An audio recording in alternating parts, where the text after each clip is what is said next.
Good morning, everybody. Orange J here with another Zenless Zone Zero video, and today we're going to talk about team building in ZZZ. What's a way that you can take your account and make the most meta, the most effective team that you can?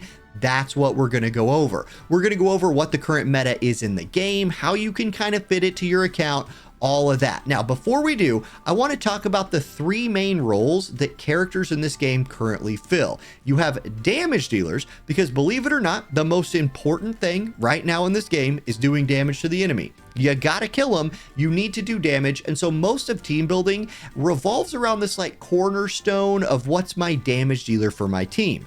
The other two roles, which are very important, are stunners and supports. Now, stunners, they are all about stunning the enemy. Obviously, that seems pretty obvious. And then supports are mostly about amplifying your damage dealers right now, outside of Ben, who is the only kind of defensive support we have in the game, which makes sense because he's the only defense unit we have in the game. For a little bit more clarity on that, I'm going to hop over to Pridewind for just a second and just show you, based on class, who fits what role. Okay, your attack characters. These are the most obvious damage dealers. And if you have like an Ellen or a Soldier 11, you are obviously going to use one of those two as the cornerstone for your team. Same thing for Nekomata. And here what you're looking at is you have an ice damage dealer, a fire damage dealer, a physical damage dealer. So you look at the weakness of the mobs that you're fighting, and a little pro tip right here, there's like a built-in weakness, even outside of like what it recommends you.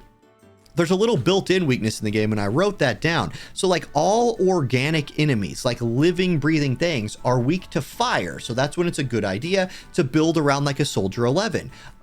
Machine enemies, no surprise, are weak to electricity. So Anton would be a very great damage dealer to build a core team around if you were fighting a bunch of machines. And then ethereal enemies are weak to ether type characters. Now, we don't see an ether type character right here, so you know, okay, that's coming with the next patch, because the other main damage dealers we have in this game right now are your anomaly characters. This is a role that could maybe be like a hybrid damage dealer, maybe shift out of damage eventually, but right now in the game, Grace and Piper are damage dealers. Both of them can also fill like a second damage slot in a group. Like if you wanted to run damage dealer support, or damage dealer stunner, because that's what you have.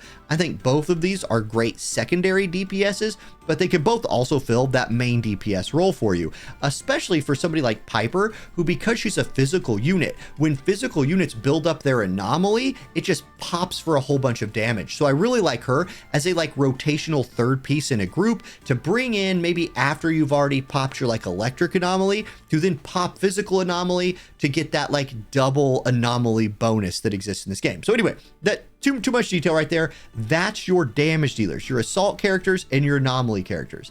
Now, your stunners are literally called stunners, and there's only 3 of them right now. Lycon is obviously the best one, and he's the best one because he synergizes so well with Ellen, Ice Element, same group that they're in, they're both in the maid category. I hesitate to call him a maid. He's a wolf man. I digress.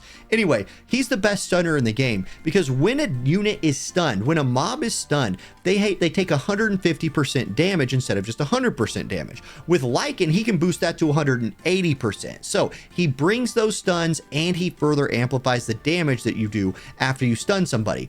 The other 2 stunners we have are Anby and Colita. They are both they can both do the job of stunning somebody. Anby is a nice little free unit that we have, and is an electric unit, and we're fighting a lot of machines in the game right now, so you see a lot of people slotting her in for a stun role in their group, even if she doesn't have the same like synergy buff. And we'll talk about synergy buffs here in just a moment. So Anby's in there to stun, and then Colita, I use Colita as the stunner in my account all the time.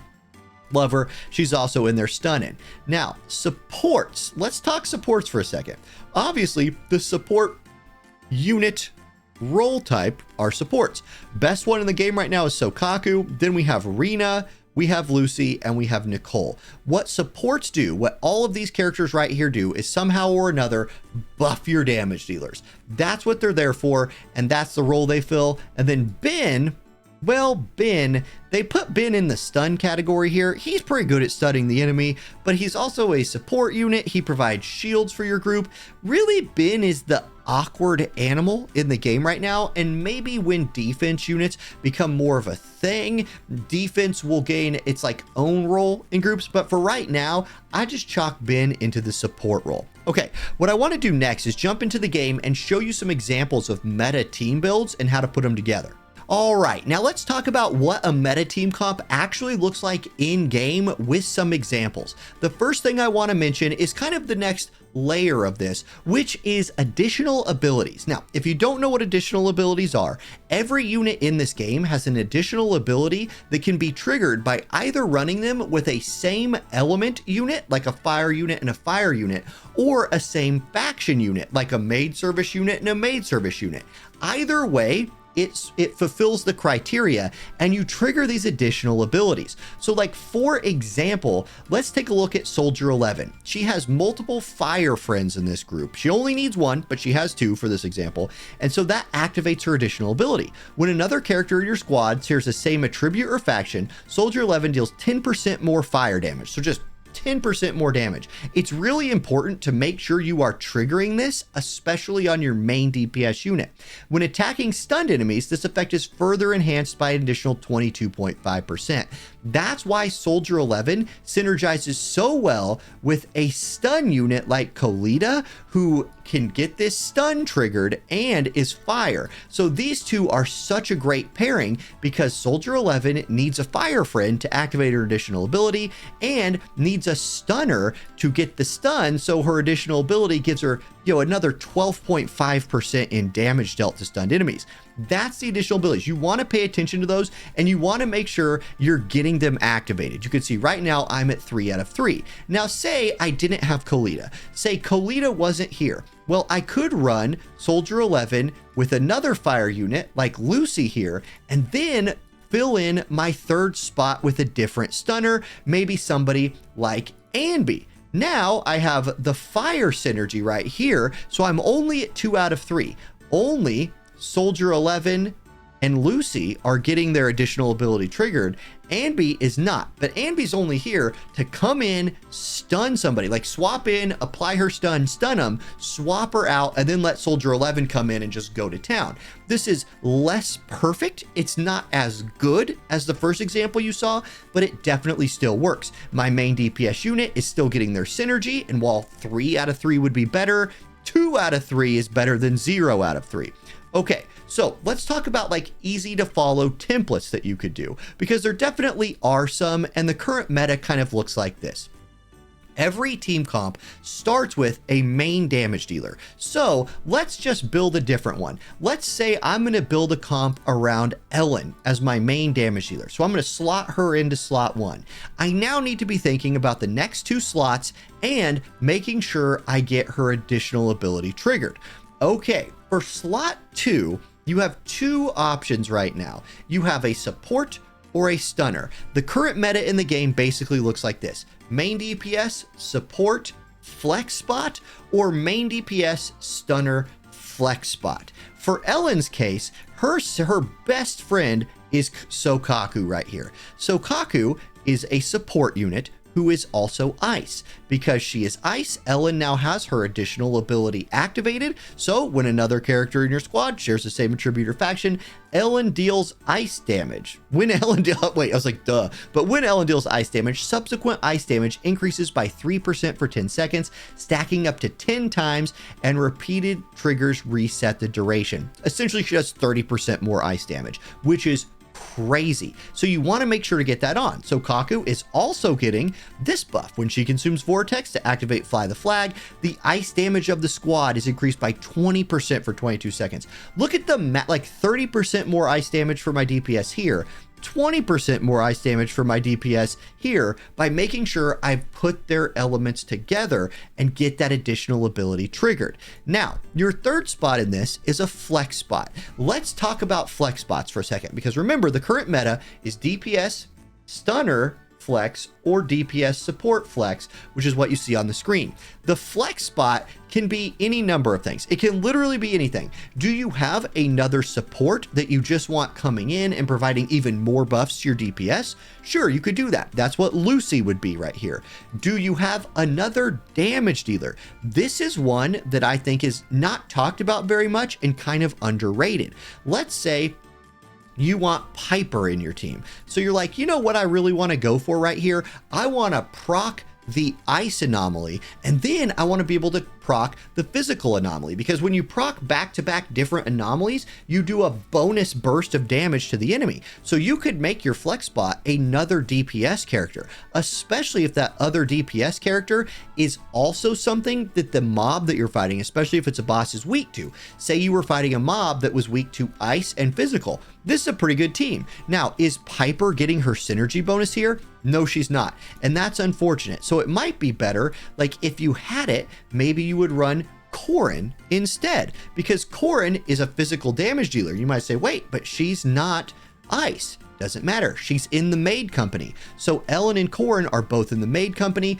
Corrin could be an interesting third option right here. She's getting her additional ability buff. She just deals 35% more damage to stunned enemies, and she fits a second element for your team, which is nice. And I really like physical in that second damage slot if you're running damage dealer, support, or stunner damage dealer, because of the physical anomaly, just big burst in damage proc. I really like it for that reason. Or you could run a stunner here, right? Just throw in an Anby to just be like, hey, when I'm switching, when we're doing our quick switches, Anby comes in, just provides that stun, and now I can switch back to Ellen and just let her just start chopping with her shark spear, right? So that's the current like meta setup for the game. Build around a core. Your cornerstone is your main damage dealer, whatever that is. And that's why it's very important in this game. The characters that you focus on building first should be damage dealers, in my opinion, because they're the cornerstones of these groups. Then either a supporter or a stunner, especially one that can trigger your additional ability if that's possible, and then a flex spot. You can do, again, one of my favorite current teams in this game right now, the one I run probably the most, is Soldier 11 with Colita for a stunner, and then Lucy as my support. DPS, stun, support.